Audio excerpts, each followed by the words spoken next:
Hello friends, and welcome to another video from my series Quick Thoughts On, in which I always talk about different stories from the rich Star Trek universe.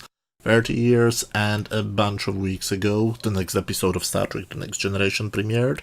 It was called The Vengeance Factor, and these are my honest opinions about it.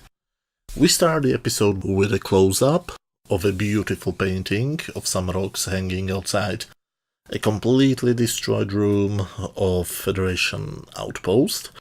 Why is there a painting hanging outside of the window? I mean, it didn't look like real rocks even in SD resolution, and it looks nothing even remotely real in high definition. Crusher finds blood on a sharp metal fragment, and metal is the key word of this video.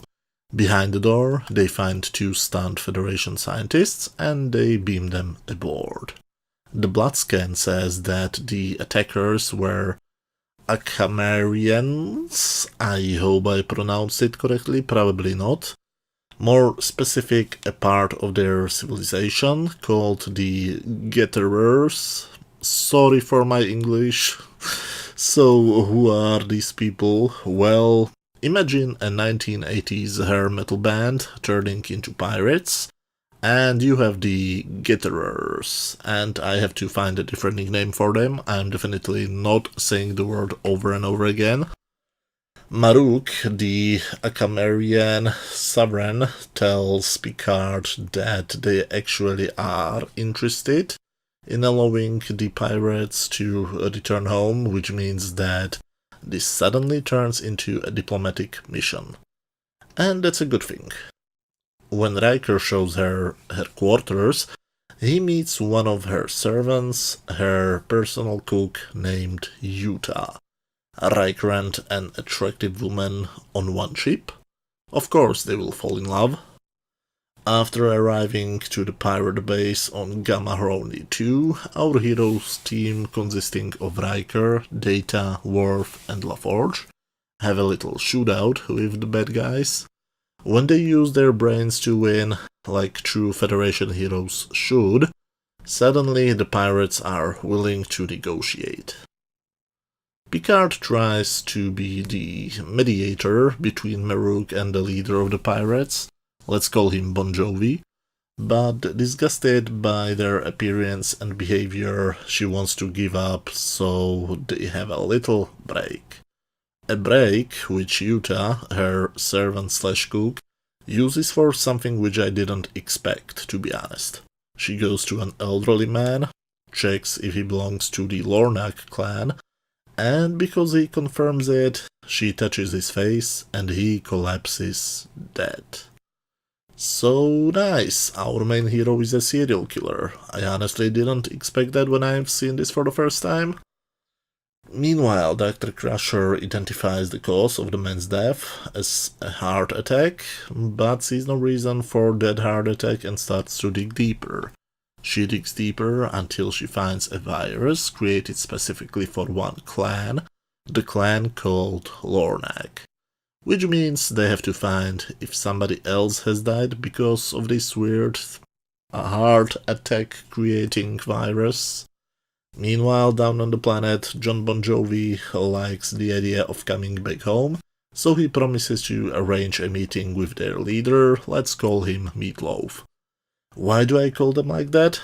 Well, because they are dressed like they just came from a photo shoot for their new 80s hair metal album cover. Riker tries to start a relationship with Yuta, and Bon Jovi tries to start some weird relationship with Wesley. But when Maruk and Yuta have to soon go with Picard and Bon Jovi to negotiate with Meatloaf, Riker joins Data and Dr. Crusher on their quest in finding a different person killed by the same virus, and they are this time successful. 53 years ago another Lornak died, and he even died before his trial. They even have a photo of him when he was arrested, and what a surprise! On this 53 years old photo, they see Yuta, and she looks exactly as young as she looks now. Okay, that's a very neat sci-fi twist, I have to admit. Now, the great finale is unintentionally funny. Yuta is slowly going to Meatloaf to give him a drink, but Riker found out that Meatloaf is actually also a Lornak and assumes that Yuta is going to kill him too. So he beams down to the, let's call it, conference room when Meatloaf's bodyguard pulls out a gun. Riker shoots him, and Picard calmly asks for explanation. Instead of simply saying anybody who is not a Lornak arrest that woman, she wants to kill your boss, Riker yells at Meatloaf that he shouldn't move because he's in danger. Man, you know that Yuta needs to touch him. She's not a suicide bomber, she needs to touch her victim, and literally anybody else in that room can stop her. Anybody. But they all just sit around doing absolutely nothing. I have no clue whose fault it is, because I kind of assumed the director didn't give them any instructions what to do, but it looks kind of weird. I mean, until this scene I could take the episode kind of seriously, but the ending completely ruins my immersion. He also orders her not to move. Why? What is your plan, Commander Riker? She of course moves, so he shoots her. Why? I mean, come on, she's right in front of you, and there is no way how she could harm you. Why are you shooting her? She of course ignores his shooting, so he shoots her again. Then she starts to be upset, so Riker sets the phaser to kill. Jeez, why? Just grab her. Not like Trump, grab her by her hand and arrest her. What the hell are you doing, and why? She can kill only the Lornak, right? Or am I missing something? Because I have to admit that I watched only the dubbed version of this episode, I haven't seen it in English. So, was something lost in translation? Why is everybody behaving like she's dangerous to anybody else than Meatloaf? And Riker shoots her again for no reason and she disintegrates. Wow, just wow. Maruk looks confused. It looks like the actress wanted to start crying, but she changed her mind. And then Riker turns his back to everybody. Wait, what is he staring at? Is he staring at a wall? Then Meatloaf gets up of his chair and they stare at the wall together. I'm sorry, but I find this ending unintentionally funny. So, how does the episode actually end? Well, Riker is having a drink in 10 Forward. I guess that makes sense, since he just murdered the woman he claimed to be in love with. Picard arrives there too, and even though I thought that he's going to arrest him for murder, he's actually offering to anybody a vacation. Okay, a vacation is a weird punishment. Riker says that he will inform the crew, and the episode ends. Well, this was something special. There is not really that much story. Most of the episode consists of people sitting on chairs and talking, or shooting at each other.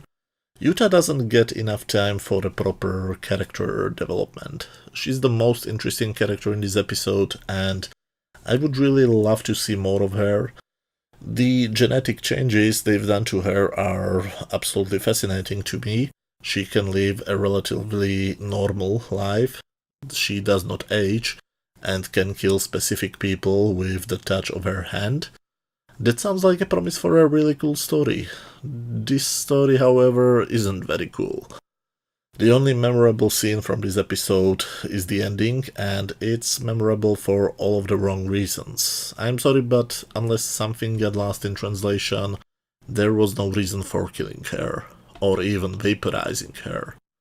Overall, on my scale from 0 to 10, where 0 is complete garbage, 10 is a masterpiece, and 5 is just average, I would give this episode exactly that. 5 out of 10. In my opinion, it's okay, nothing more, nothing less. But as always, these were just my opinions.